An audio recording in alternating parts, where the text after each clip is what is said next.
A record 25% of unemployed Americans now have a college degree. Senator Mark Warren just warned that college graduate unemployment could hit 25% within 5 years, meaning 66% of global enterprises are cutting entry-level hiring specifically because of AI. Now, we're seeing a lot of different numbers about that, but here's the kicker. Schools are telling kids, AI is cheating, don't use it. While companies are saying, if you don't use AI, you're fired. So we're watching education collide head on with reality, and students are getting crushed in between. Now, I've been actually gathering a lot of information on this one for a long time because I'm pretty passionate about this subject, because I'm going to break down for you today why the entire education system might be facing an absolute existential crisis and what this means for anyone considering college or hiring recent graduates. Let's dive into this topic today. This is going to be a fun one.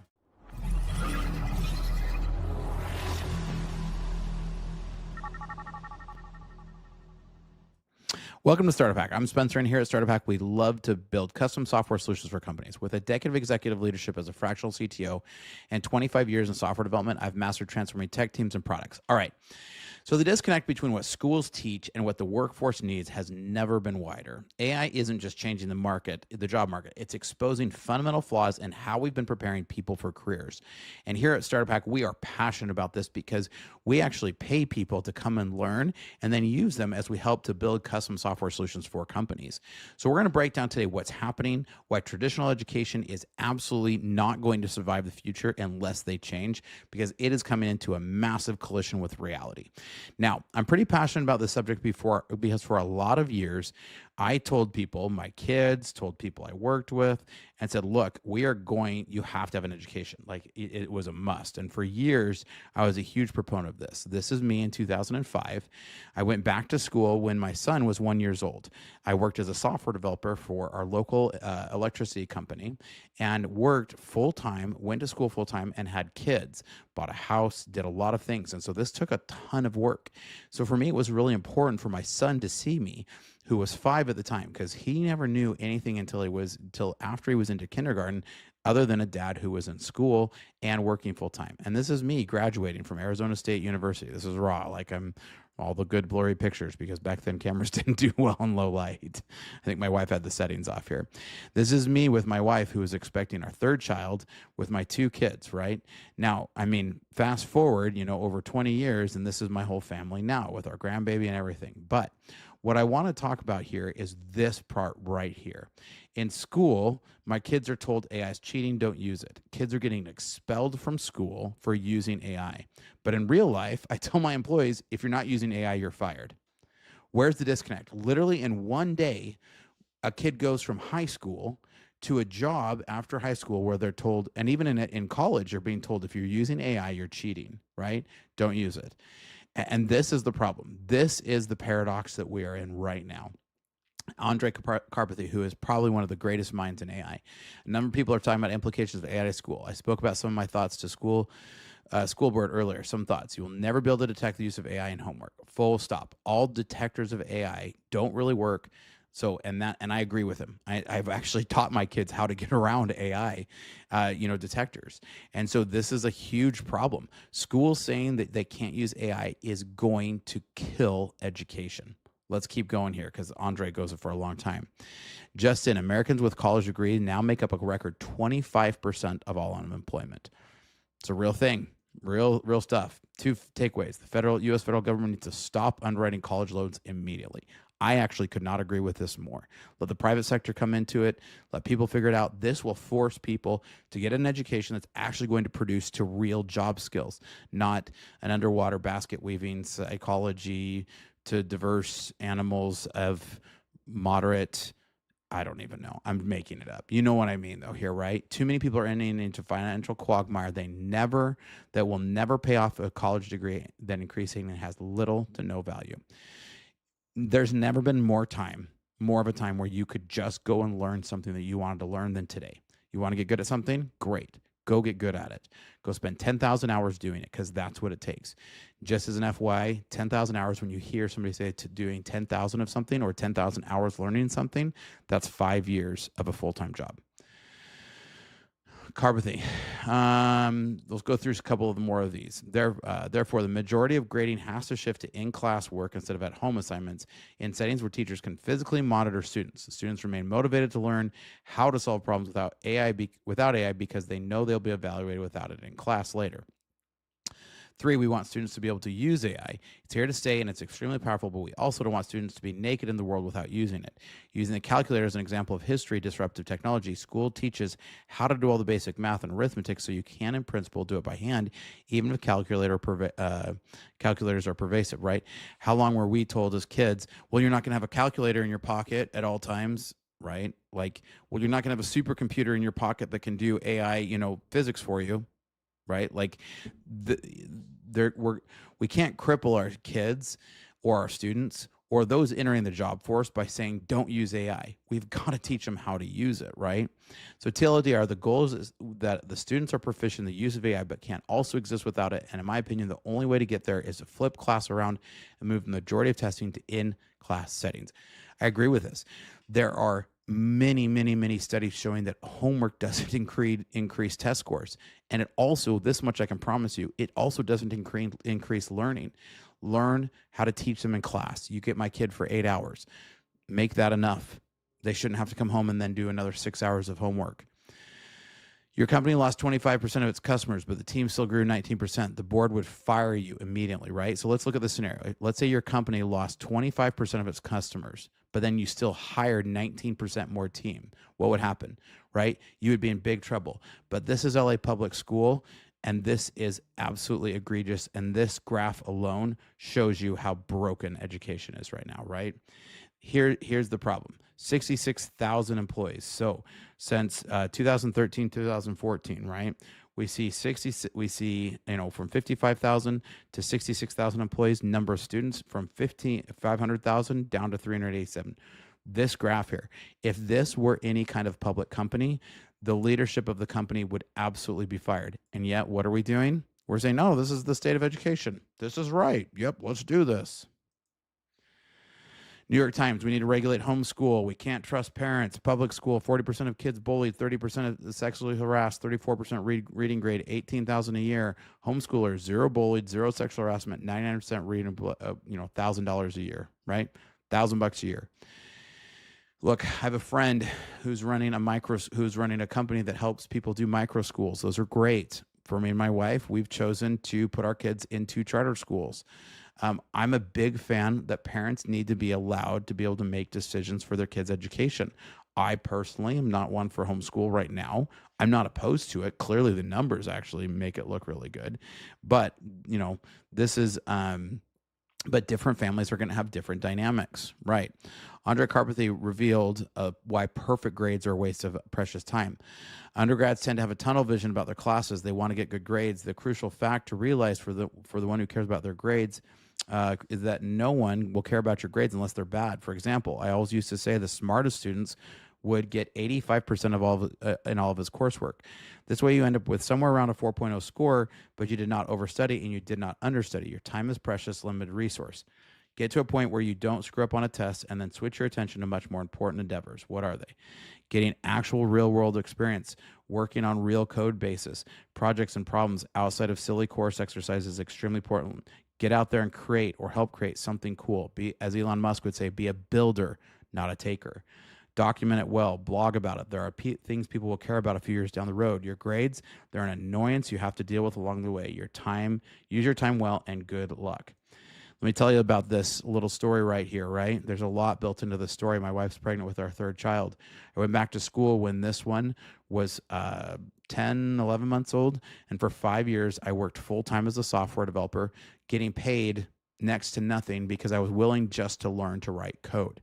So I actually started out at the phone center, and they figured out that they had a computer science major on the phones, and they said came over and said, the technical support group came over and said, hey, do you want to help us? You can write code. We can't pay you anymore or change your job, but you'll be writing code instead of taking phone calls. I was like, heck yeah.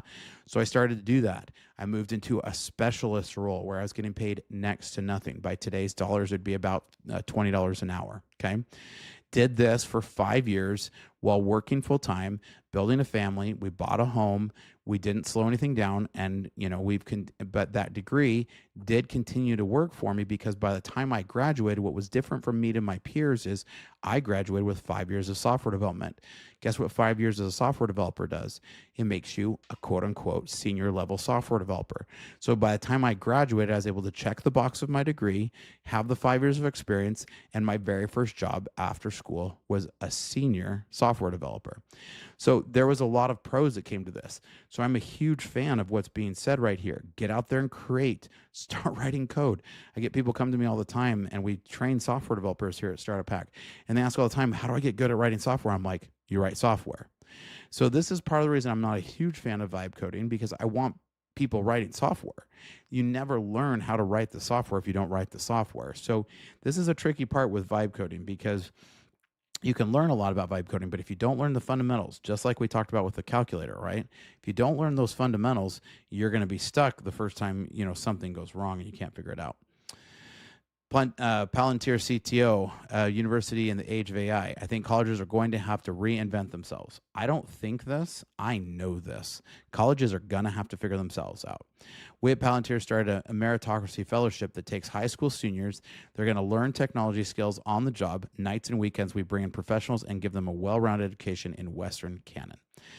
I'm actually a big fan of this. I'm a very big non-traditionalist now. So for years, I told people coming into the degree, go get a degree, go to a degree, go to a degree. About 4 years ago, I shifted and I started saying, don't get a degree. Let me come train you. Here at Startup Hack, we've been training software developers. We have a registered apprentice program where we are licensed in 3 different states to be a registered apprentice provider. So you hear about people who go and become an electrician through an apprentice, right? We do the same thing, but with software developers. So we don't pay you a lot for the first year, but I'm going to teach you how to build good software, because that's what we do here at Startup Hack. We make amazing software. So I work with these juniors, and now they're valuable members of my team. I've placed these people with clients. I've actually poached one back to come back and work with me, one of my very first students. So we do a lot of this here. So I'm very much into non-traditional education now. We're going to have to see a shift. Schools are teaching students that say AI is cheating, while employers are literally saying if you do not use AI, you're fired. In schools, kids are told to never use AI, but in real life, he tells employers are telling people to use their AI to improve their jobs. This creates a generation of students who either cheat their way through school using AI or graduate unprepared for workplaces that demand AI proficiency. Universities are scrambling between 2 contradictory positions, punishing AI use while also rushing to become AI-ready educators. 88% of students now use AI for assessments, but 63% of teachers reported students for using AI on schoolwork in the 2024 year. The education system is fighting a war that it's already lost. You can't put this genie back into a bottle. No, Andre Carpathy states flat out, you will never be able to detect AI use in your homework, period, full stop. That's a quote from him. And I agree with that. I've actually set up local AI on different models that will easily get around any of those. I've showed my kids how to put things through 2 to 3 AI things to be able to get around it. It is ridiculous to think that you can stop kids from using AI. All AI detectors are fundamentally doomed to fail because they can be defeated in various different ways and produce massive false positives. So I've also heard about kids who didn't use AI get accused of using AI simply because they use quotes that AI used. Researchers show that 94% of AI-generated work still goes undetected, even with schools spending thousands of dollars on detection tools. Vanderbilt University disabled Turnitin's AI detection entirely, citing equity concerns and documented bias against ESEL and Black students. One 17-year-old honors student was accused 3 times of using AI when she hadn't. It's mentally exhausting for kids who genuinely did their own homework. Teachers say these tools are only 28% effective for AI-specific plagiarism policies, yet 68% of teachers are using them and reporting students anyways. The only way forward, according to Carpathy, is to shift the majority of grading to in-class work where teachers can physically monitor students. You have to assume any work done outside the classroom has used AI. There's no other way around it. And that's the reality of where we are at today. Students need to be proficient in using AI, but also capable of existing without it, just like a calculator for math. Think of AI like calculators. Schools teach you basic math so you can verify AI's work and catch mistakes when it hallucinates, because we know it hallucinates. Evaluation settings involve creative design, no tools, cheating sheets, or open books but provide AI responses or direct AI access. The goal is students who can use AI as a tool but aren't naked in the real world without it when they need to actually solve problems. So, we've talked about a lot of different things here, and clearly I'm passionate about this because I've built even a corner of my business around this. Majority of my hires right now are through these students that we are training up. Higher paying jobs that require a bachelor's degree are most likely to be affected by AI, according to Federal Reserve research. Here at Startup Hack, I almost hire predominantly people who don't have degrees because I know that I can train them to become great software developers. Companies want companies want experience, but entry-level jobs is where you get experience and are disappearing, and they're disappearing because AI can do a lot people think AI can do a lot of those tasks. So it's a brutal catch-22. You need experience to get hired, but the jobs that give you experience don't exist. They're going away. Skill-based hiring by companies like IBM, Google, and Apple focuses on competency rather than degrees, and that's the direction this is heading. So in my years of building software, I've seen multiple technologies shift, but none is shifting faster than getting people not requiring degrees any longer. We're seeing the requirement for degrees go away. Now, in medical, what's that going to look like without a degree? I don't know. I'm not in medical, but we're going to have to figure out something because clearly we want our doctors verifying things with AI. Should they trust AI entirely? No. They should be learning and growing, but it's a great person to be checking drug, dosing and different things against, right? There are good use cases of it. I know radiology is using it very heavily to have a second set of eyes to be checking. So I'm curious to hear what you guys think, because we need earn to learn models like Palantir's fellowship and what we offer here at Startup Hack. Skilled first hiring and alternative credentials like micro credentials and industry certificates need to become the standard. Students must be taught AI literacy along with traditional skills. Students need to know how and when to use AI appropriately, not to be punished for touching it. In-class assessments need to become primary, with take-home work assumed to be involving AI collaboration. The bloated education bureaucracy needs the same accountability that every business faces. You can't grow staff 19% while losing 25% of your customers. The question isn't whether education survives. It's whether it adapts fast enough to remain relevant in an AI-powered economy. Now, I'm curious to hear what you guys think. How do we use AI to help solve the problem that we are clearly facing with education? Leave your comments down below because I'd love to hear your guys' thoughts. I'm genuinely curious to read these. Here at Startup Hack, we love to build custom software solutions for companies, and we love to train software developers. So if you're interested, check out startuphack.com/jobs, because we do take registered apprentices, and we're a registered apprentice provider in 3 different states.